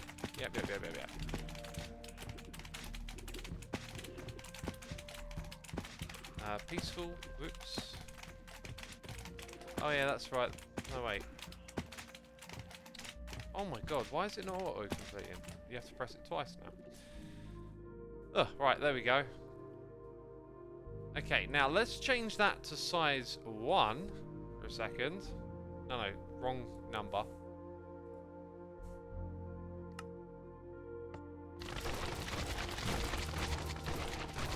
Right, it must have killed one by now, and we got nothing.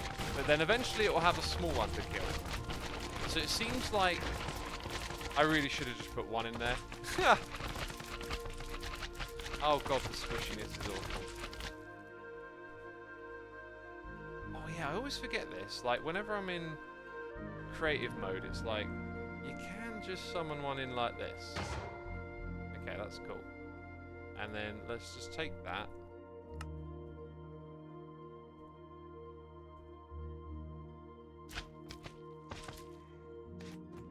Oh, I felt like I saw... Oh, there might have already been charge here, you know? Wait, no, where's the charge? There's still charge there. How do we get... Right, I think there's no charge. So, in order for us to actually, like, understand what's going on here... We just want one. Did it create charge for the first... I think it did.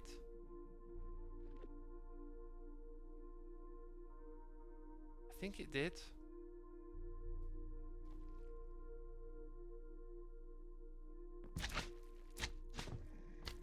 Yeah, it did. It creates charge for all levels. But I think it makes sense to only let the smallest ones in. Okay, now we got space here to collect items using a hopper minecart. So we'll put that one aside for a minute. I think we should look at having a bigger spawn platform for the slimes. This is now the spawn platform, which will probably end up being covered in skulk. However, we kind of don't want the charge to spread out in these directions, so that's something we have to come back to. But let's say we've got a spawn platform. How can we get the bigger slimes to head to the middle and get reduced? Now, if we look at that as a sort of filter for the small ones going into the middle, then maybe powder snow like this. Maybe that sorts the slimes out. So I'm going to put a whole bunch of this in.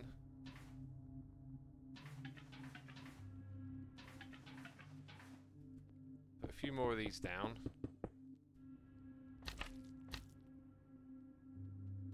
Yeah, how do they actually get into the powder snow?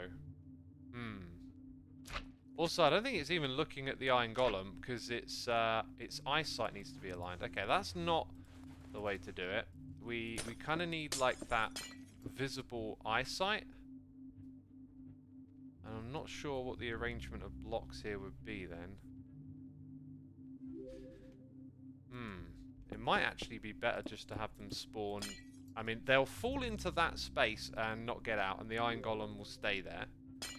So that's one way of doing it, but then I'm not really sure where we use the powder snow. And can the little guy jump up a gap like that?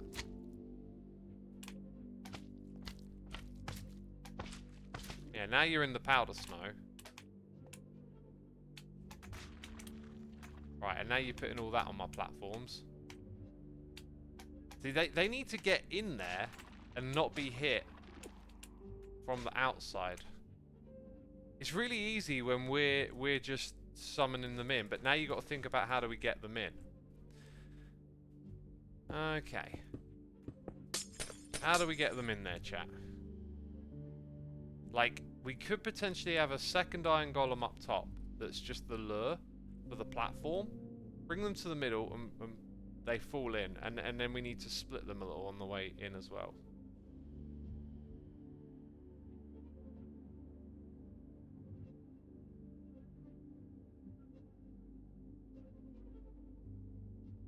You could use the powder snow to kill all of them and just have a ton of iron golem to lure them there. Oh! Oh, that's very interesting. Flipping it around. Oh, right. Let me explain this idea then. It shouldn't be an issue to have that, like so. Then we want a pit that they can't escape from. That's a very interesting idea. It's so interesting in this game just how many different ways you can put things together. And hey, look, we've got some survivors. Sometimes you don't even see like the obvious. So I think to do this a kind of crude way to begin with, if I put an iron golem up here, it might not even pathfind off.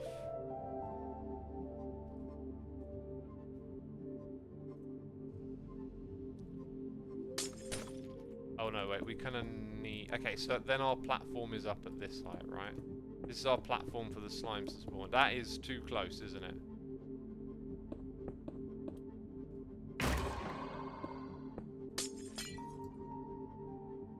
At least for the big ones, okay. So that would be a more secure iron golem, right? Oh wow, actually, okay, yeah, it would need to be secured. Let's try again, let's get some fences.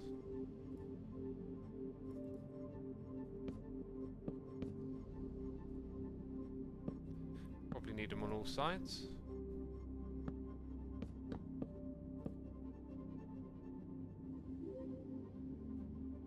There we go.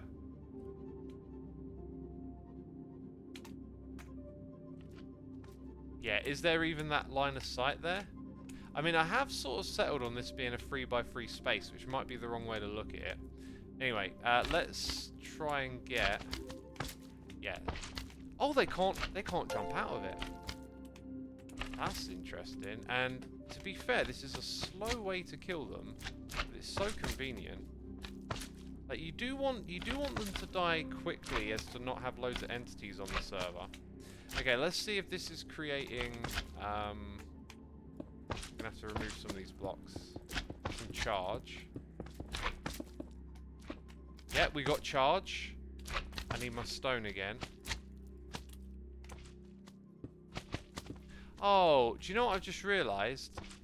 This is a player farm, so the proximity to the player is kind of important, right? Like, where's the player AFK spot is up above for me. Oh, there's always something. So if the player stands here, the slimes don't spawn nearby, near the player. And if the player is up above, then we need to bring the charge up to the player. Which may just be possible. So I think we probably want to think about this as if the player is above the farm. Now, what I remember there being is a way to... like, from this little spot that we got here. Okay, so we're dealing with several things. We now realise we need to move the charge upwards. And that we're probably going to need a bigger pit for them to fall into and have the iron golem lower. Those two problems aren't too difficult, but we are potentially looking at a complete redesign of everything we've done so far. I can't remember how this charge thing works, so we're just going to have to kind of figure it out, I guess.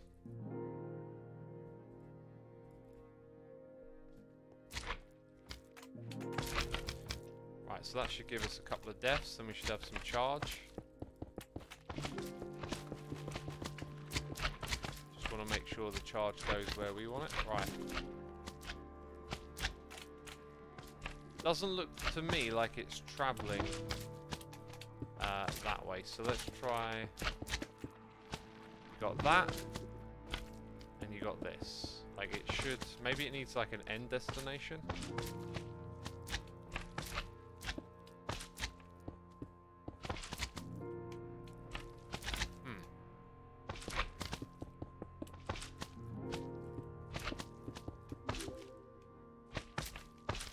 I'm still thinking like a way to split the slimes down is probably a good idea at this point.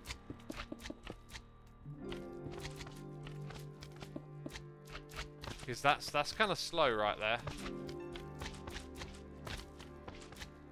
Use campfires. Yeah, we already did that, didn't we? Okay, look, all this charge is going upwards at the moment.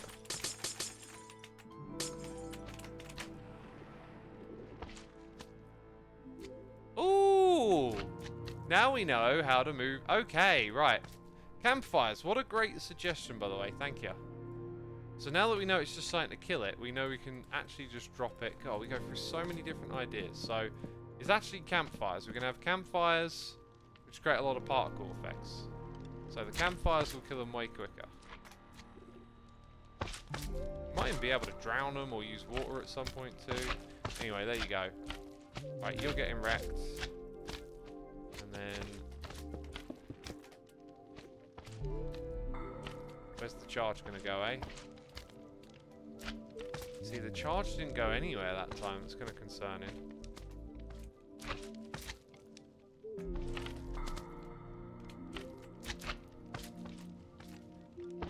Campfire with snow above, question mark. I think the powder snow would be too slow to really help. But maybe with the big ones it might. Anyway, we saw that that worked over there. I'm just wondering if it works like this. Because we might want like a big cage or whatever, big thing like this that brings it up to the player. Right, I don't have to drop slimes in here, do I? I can drop anything, so I think salmon is going to help us test when we need XP. Nice quick death. Right, and look at that. It is starting to come up that way, but we want to force it to only go that way. We want to learn how to do that. Okay.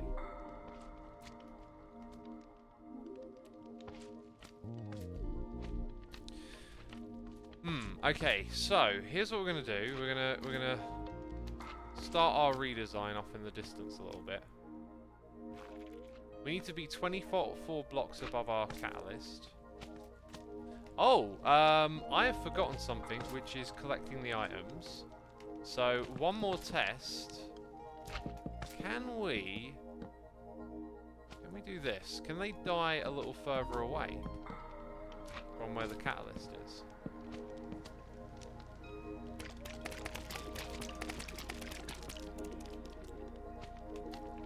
The answer is yes, because I saw the charge. But was it me or was the charge being created? The charge is being created where they are. We probably don't need this. So we can collect the items down here is the point that I needed to make. And this stuff doesn't spread to those. So I think it would be beneficial in our little area here that we have slabs. As that means the charge doesn't spread to those things, right? I love these streams, says Fob94. Oh, I'm glad you do. In fact, could our mods put together a poll to see how much people like the Redstone streams? Like, maybe just give a few different answers. Like, they're okay, I guess. Or Redstone is amazing. This is fun. I don't know. Just some questions that can gleam a little bit of insight. As it's good to know. I love doing this sort of stuff if y'all enjoy it with me. I mean, we get to learn about the game a lot, right? And the more we do this kind of thing, the more we reinforce the various mechanics and principles of it. So anyway, little killing area like that. Some of the drops might make their way onto the side, but that would be very easily manageable to some extent. If we did this. Now, oh, I see. I see what I've done there. So, if the slabs were at this level, would they have the same effect? Okay, I think we might need to rethink the slabs a little bit on the side. At least the first bit. Maybe that just needs to be filled in. Right, but then wouldn't skulk spread to it, which might actually be a good thing for our needs right now. So, mobs die in the middle. And I'm not seeing any charge now. Maybe our catalyst can be, like, off to the side as well.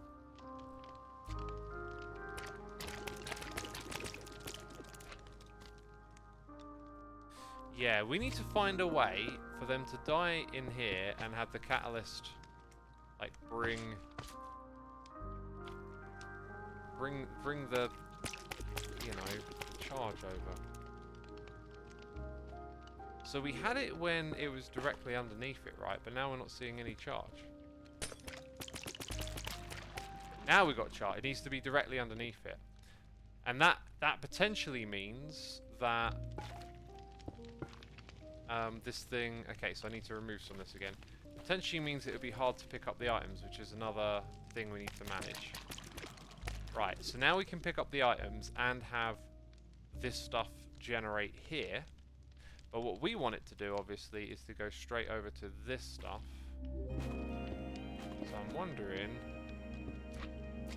Like, I don't know quite what this means for our contraption as a whole, but we just want to see, like, is this going to be possible? Yeah.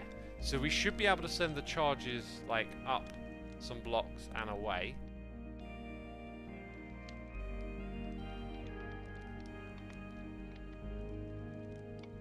Xisuma, if you love to do streams like this, do it. Your personality and joy in your voice is what makes people want to watch you. You seem very genuine, you know. I'm glad to seem you. Do ask your consumers' opinions, though. Y'all are my consumers. Quit consuming me. Thank you for the feedback, my dude. Very kind of you to say. Okay, let's go look at this poll then. Manage poll. Do you like the Redstone streams? Yes. 69%, 87 votes. Yes, they are nice. 26. I don't really care for 5% and no, not really for 1. Wow. Pretty strong results. Thank you for participating, peeps. Thanks for the mods for setting that up. Okay, so let's go back to building a design out from the beginning again. In fact, I'm going to take a minute here to drink some water. And I believe we might be getting raided. Ugh. God, that almost went down the wrong way. iSpare5, thank you ever so much for the Prime subscription. 10 minutes ago, I was totally zoned in, wasn't I? Bootez, thank you for the raid. Welcome the Booty Gang. Goodness me. Second raid of the stream. Welcome, everyone. We've been doing redstone today. The first redstone thing that we did was mess about with furnace arrays, and we learned almost nothing. This second stream has been really, really interesting. We're probably going to end up repurposing my slime farm on Hermitcraft to... Oh, and the Booty Gang came to say they love Hermitcraft. Awesome. Thank you, everyone. Thank you for letting me know. Glad you enjoy Hermitcraft. I'm logged into Hermitcraft right now. I'm AFK somewhere. But this is for my slime farm on Hermitcraft. So what we've learned is... We've gone through a whole bunch of things. We've learned that we can use campfires to kill slimes with a sculpt catalyst directly next to it. We'll be able to pick up the slimes or hoppers down below. And, you know, my plan for the slime farm was to actually use portals and create one of those... The slime spawn and go straight into a portal and kill them quickly. I would still like to do that, but this is way more interesting, so I'm happy to go ahead with this. So yeah, we're going to rip out the portals on the server, I guess. Put this contraption in the middle. We will have an iron golem somewhere to lure them in.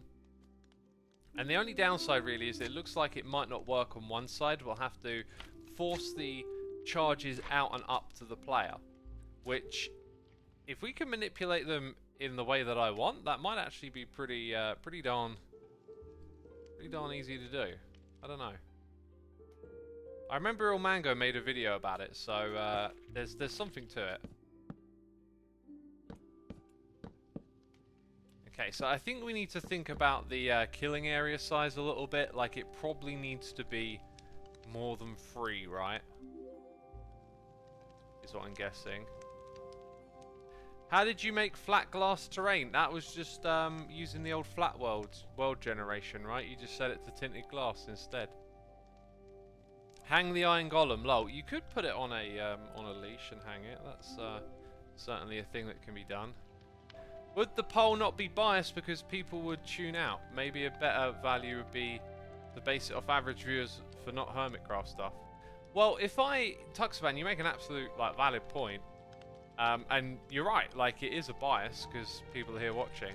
But we got 1,200 peeps tuned in, and that's without me putting out a video. Otherwise, we'd probably have a few hundred more. So I would gather that's a pretty decent audience size for me at this point in time. And so if y'all are sticking around and watching, then it's probably a good sign that this does indeed work. I think all I might need to do for this test is just kill you there. I saw a thing above it. I saw a thing. Let's try again. Right, but it didn't like spread anywhere, did it? Maybe it actually spreads from where it died. Let's try that.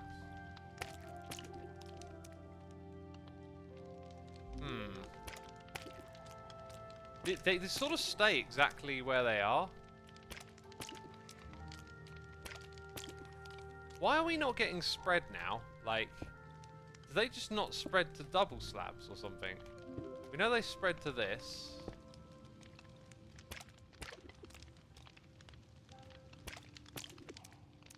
Is it because there's another one in the area? I don't think that works like that, does it? Do fish have enough XP to cause spread? They do. They do. Maybe you need several of them. Can I... Ooh. Can I modify... Hang on, let's just come back here for a second. Put a couple back in here again. What's different? Because... Okay, destroy some of that. What's changed? Like, why are we not getting... I removed the catalyst over here, so that's the thing.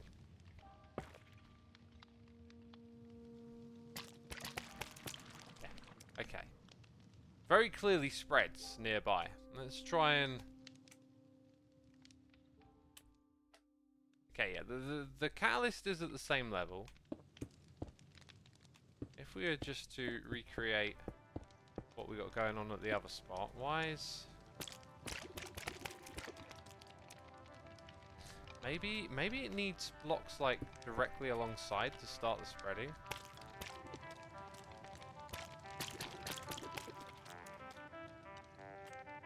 Now I don't understand what's going on.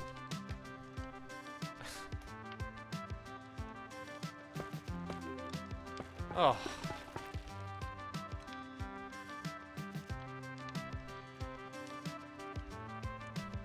Forgills shared me the article for the wiki. I don't really like to open up a web browser while I'm streaming, because otherwise everyone's just staring at, you know, this. But, give me a second here. I might have a quick look.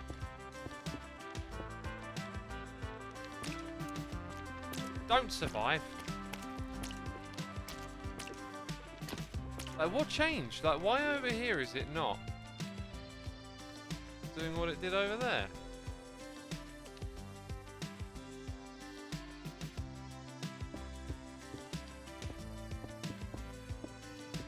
Pick your block, you know, there's a whole bunch around here.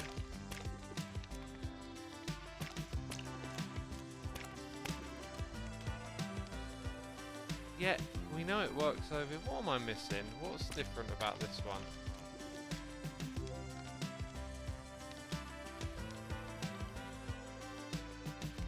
I mean, I've got a bunch. Maybe I've accidentally stumbled onto something. Like, there's a bunch of slabs like this, and maybe they're necessary when next to one of these.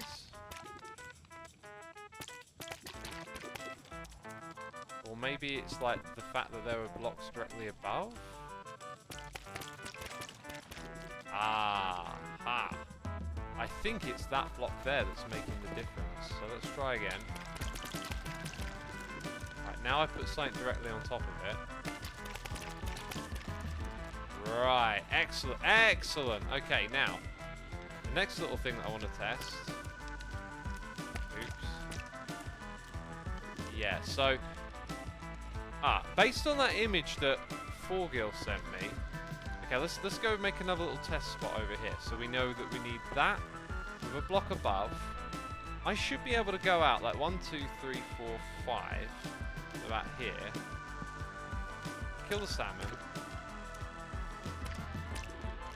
Now it sets that thing off there. Interesting. Let's go a little closer actually. Do I need a block? Even though I set it off there, do I need blocks nearby?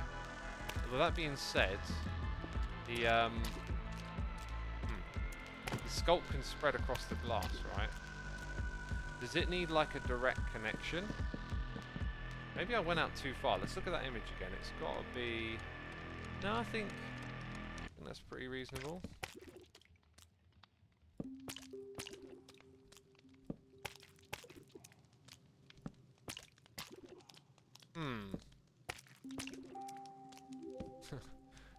Maybe it needs like a block at the side and on top. What is going on? Just as we figure something out, it stops. This is all one block above the floor. I'm going to do the same test over here, because this is working. It might need, you know, a block of air. Yep, there you go.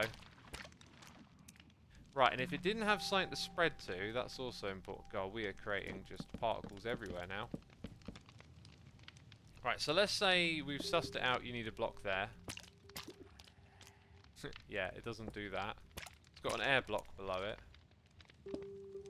There's something going on here. And I can't figure it out. I keep thinking I've recreated the same environment, but then it turns out maybe I haven't. Again, what is different? It has a, does it have a block below? No. Block to the side? What am I missing here?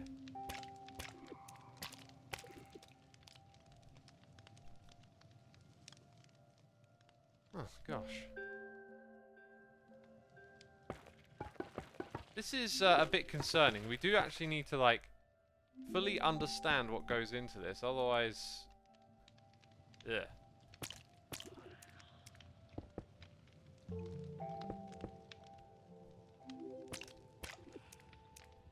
What is it? Why is it not, like, finding somewhere for it to spread to now?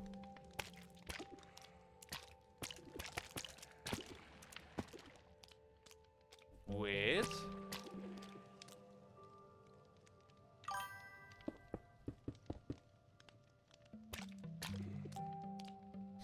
Does this stuff want to spread down? I mean, that's why I was putting that gap over there, right?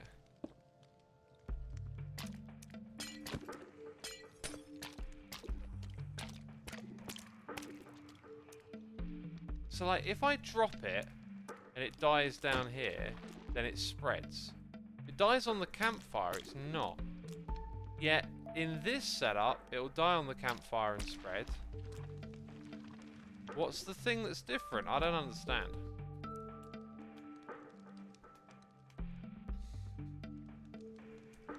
The Danish dude, thank you so much for using your Amazon Prime subscription on me for 5 months. How am I? I'm doing good. I'm hungry though. I'm gonna go have some chicken mango curry with some big bag of vegetables I've got to cook after this. It's touching, someone said. I'd love to know what it's touching. Let's try and just recreate what we had over there a little bit more. Like you had that as well on the side, right? But yeah. See, I mean, I know this works, but like, what happens if I build it in a different position? Because we're not sussing out like what exactly it is about this here that works. I mean, like, let's try and basically rebuild all of that, right? As you see it.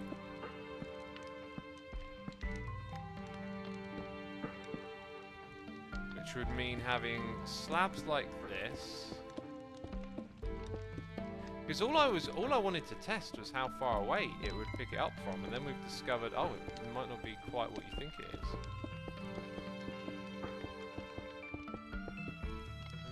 Maybe it just has trouble figuring out what to do unless there's a lot of blocks. That's so weird. That's so weird. Okay, obviously I've got to suss out what's going on there, but I think what we're going to end up with is a pit that the slimes are lured into with the iron golem above. Then we know we can have hoppers to pick up the slime balls, so it's still a slime farm. The one thing I might struggle to do is stop the skulk spreading out of here. I need to do that because we kind of want the skulk not to search anywhere other than our own little this little thing right here to take, you know, take it off to a particular direction, basically. Right, and when we can do that, then we bring it up to where the player is, and it never got this far in, but we would have a stone generator, and the player can farm that. The only thing is, it's probably going to be like super slow or whatever, but I was thinking, if you can't break the stone blocks with a hoe, like you do the sculk, then you won't break them until they convert, so it might not be too much of a bother. So I'm sort of picturing this, right? We'll run it over one last time. Bigger contraption for the slimes to fall in that they can't escape from and that sculk charges don't escape from. Pick up the items down below the hoppers. The iron golem lures them in up top. The sculk goes along. The sculk charge goes along and up to the player, who's going to be 24 blocks above this killing contraption. And that is how we'll convert, you know, this thing, essentially, is my idea. It's the stairs, says the classic gamer. Whoa, I just pressed the start menu by mistake. It's the stairs, is it? You want me to put some stairs nearby? If anyone wants to mess around with these basics and then send me a tweet if you figure some stuff out, that'd be amazing. I'll probably look into this a little bit more later today. But, oh, I can't place it there. Oh, that makes sense. Yeah. Anyway, if you want... Ah, it's got something to do with the stairs, maybe. If you want to be of help, yeah, you can always just tweet it at me. Yeah, it does seem to have something to do with stairs then. That's really weird. We added stairs and then we got that right there. Alright. Alright, we're at the end of the stream. I want to say a massive thanks to everyone for coming by today. Be sure to hit the follow button if you've enjoyed yourself over here. And I will set up a raid. I want to say a massive thanks to everyone who subscribed, resubscribed, donated and cheered. Thanks for the 2 raids. If any of you raiders are still here, thanks for joining in. Big thanks to all the mods, the patrons, all the people gifting subs. Y'all are appreciated. And, you know, I always go for a small channel, but let's just raid this guy today. 5,900 plus days in hardcore. Now I realise the math of that is not actual days. That's Twitter, that's not Twitch that I'm on. Okay, I've got a raid for you today. And that's it. So hit that follow button, then hit the raid button, and I will see you sometime soon. Take care, bye bye.